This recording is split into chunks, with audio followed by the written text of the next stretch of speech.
ವಿದ್ಯಾರ್ಥಿಗಳೇ, ಈ ಒಂದು ವಿಡಿಯೋದಲ್ಲಿ ನಾವು BCom second semester ACP revised NEP syllabus ನಲ್ಲಿರುವಂತಹ ಸಂವಿಧಾನದ ಮೌಲ್ಯಗಳು ಮೊದಲನೇ ಚಾಪ್ಟರ್ ಯೂನಿಟ್ 1 ನಲ್ಲಿ ಬರುವಂತಹ ಮೂರನೇ ಭಾಗ ಪ್ರಧಾನಮಂತ್ರಿ. ಪ್ರಧಾನಮಂತ್ರಿ ಮೇಲೆ ಕೇಳುವಂತಹ ಪ್ರಮುಖ ಪ್ರಶ್ನೆಗಳನ್ನ ಡಿಸ್ಕಷನ್ ಮಾಡೋಣ. ಮೊದಲನೇ ಪ್ರಶ್ನೆ, ಲೋಕಸಭೆಯ ಮುಖ್ಯಸ್ಥ ಯಾರು? ಉತ್ತರ ಪ್ರಧಾನಮಂತ್ರಿ. ಲೋಕಸಭೆಯನ್ನು ಯಾರು ವಿಸರ್ಜಿಸುತ್ತಾರೆ? ಉತ್ತರ ಪ್ರಧಾನಮಂತ್ರಿ. ಕೇಂದ್ರ ಮಂತ್ರಿಮಂಡಲದ ಸಭೆಯ ಅಧ್ಯಕ್ಷತೆಯನ್ನು ಯಾರು ವಹಿಸುತ್ತಾರೆ? ಉತ್ತರ ಪ್ರಧಾನಮಂತ್ರಿ. ಅಂತಾರಾಜ್ಯ ಸಭೆಗಳ ಅಧ್ಯಕ್ಷತೆ ಅಥವಾ ಮುಖ್ಯಸ್ಥ ಯಾರು ಆಗಿರುತ್ತಾರೆ? ಉತ್ತರ ಪ್ರಧಾನಮಂತ್ರಿ. ಯೋಜನಾ ಆಯೋಗದ ಅಧ್ಯಕ್ಷರು ಯಾರಾಗಿರುತ್ತಾರೆ? ಉತ್ತರ ಪ್ರಧಾನಮಂತ್ರಿ. ಅವಧಿಗೆ ಮುನ್ನ ಲೋಕಸಭೆಯನ್ನು ಯಾರು ವಿಸರ್ಜಿಸುತ್ತಾರೆ? ಉತ್ತರ ಪ್ರಧಾನಮಂತ್ರಿ. ಪ್ರಧಾನಮಂತ್ರಿಯು ಡ್ಯಾಶ್ ಆಗಿರುತ್ತಾರೆ? ಸರ್ಕಾರದ ಮುಖ್ಯಸ್ಥ.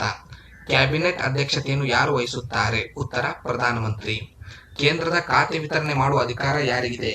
ಪ್ರಧಾನಮಂತ್ರಿಗೆ ಕೇಂದ್ರದ ಖಾತೆ ವಿತರಣೆ ಮಾಡುವ ಅಧಿಕಾರವಿದೆ. ಭಾರತದಲ್ಲಿ ಪ್ರಧಾನಮಂತ್ರಿ ಆಗಲು ಕನಿಷ್ಠ ಎಷ್ಟು ವರ್ಷ ವಯಸ್ಸಾಗಿರಬೇಕು? ಕನಿಷ್ಠ 35 ವರ್ಷ ವಯಸ್ಸಾಗಿರಬೇಕು. ಭಾರತದಲ್ಲಿ ಕೇಂದ್ರ ಕಾರ್ಯಾಂಗದ ಮುಖ್ಯಸ್ಥ ಯಾರಾಗಿರುತ್ತಾರೆ? ಪ್ರಧಾನಮಂತ್ರಿಗಳು ಕೇಂದ್ರ ಕಾರ್ಯಾಂಗದ ಮುಖ್ಯಸ್ಥರಾಗಿರುತ್ತಾರೆ. ಭಾರತದ ಪ್ರಧಾನಮಂತ್ರಿಯವರನ್ನು ಯಾರು ನೇಮಿಸುತ್ತಾರೆ? ರಾಷ್ಟ್ರಪತಿಗಳು ನೇಮಕ ಮಾಡುತ್ತಾರೆ. ಪ್ರಧಾನಮಂತ್ರಿಗಳ ಅಧಿಕಾರಾವಧಿ ಎಷ್ಟು ವರ್ಷ ಇರುತ್ತದೆ? 5 ವರ್ಷ ಅಧಿಕಾರ ಇರುತ್ತದೆ. ಭಾರತದ ಪ್ರಸ್ತುತ ಪ್ರಧಾನಮಂತ್ರಿಯವರು ಯಾರು? ನರೇಂದ್ರ ಮೋದಿ. ಯಾವ ಕಾಯ್ದೆಯ ಪ್ರಕಾರ ಭಾರತದಲ್ಲಿ ಪ್ರಧಾನಮಂತ್ರಿ ಆಯ್ಕೆಯಾಗುತ್ತಾರೆ? ಕಾಯ್ದೆ 75ರ ಪ್ರಕಾರ ಪ್ರಧಾನಮಂತ್ರಿ ಆಯ್ಕೆಯಾಗುತ್ತಾರೆ.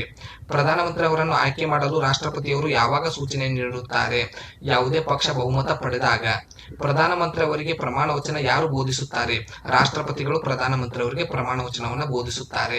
ಕೇಂದ್ರ ಖಾತೆಗಳನ್ನು ಹಂಚುವ ಅಧಿಕಾರ ಯಾರಿಗಿರುತ್ತದೆ? ಮಿನಿಸ್ಟರೀಸ್ ನ ಹಂಚುವಂತ ಅಧಿಕಾರ ಪ್ರಧಾನಮಂತ್ರಿಗೆ ಇರುತ್ತದೆ. ಪ್ರಧಾನಮಂತ್ರಿ ಕಾರ್ಯಗಳನ್ನು ಕುರಿತು ವಿವರಿಸುವ ಕಾಯ್ದೆ ಯಾವುದು? ಕಾಯ್ದೆ 78ರ ಪ್ರಕಾರ ಪ್ರಧಾನಮಂತ್ರಿ ಕಾಯ್ದೆಗಳು ಇರುತ್ತವೆ. ಪ್ರಧಾನಮಂತ್ರಿಯವರು ಸಾವು ಅಥವಾ ರಾಜೀನಾಮೆ ಆದಾಗ ಏನಾಗುತ್ತದೆ? ಸಂಸತ್ತು ವಿಸರ್ಜನೆಯಾಗುತ್ತದೆ. ಇವಿಷ್ಟು ಪ್ರಶ್ನೆ ನಿಮಗೆ ಪ್ರಧಾನಮಂತ್ರಿ ಮೇಲೆ ಕೇಳುವಂತಹ ಪ್ರಶ್ನೆಗಳು. ಮುಂದಿನ ವಿಡಿಯೋದಲ್ಲಿ ಮತ್ತೊಂದು ಟಾಪಿಕ್ ನೊಂದಿಗೆ ಸಿಗೋಣ. ಧನ್ಯವಾದಗಳು.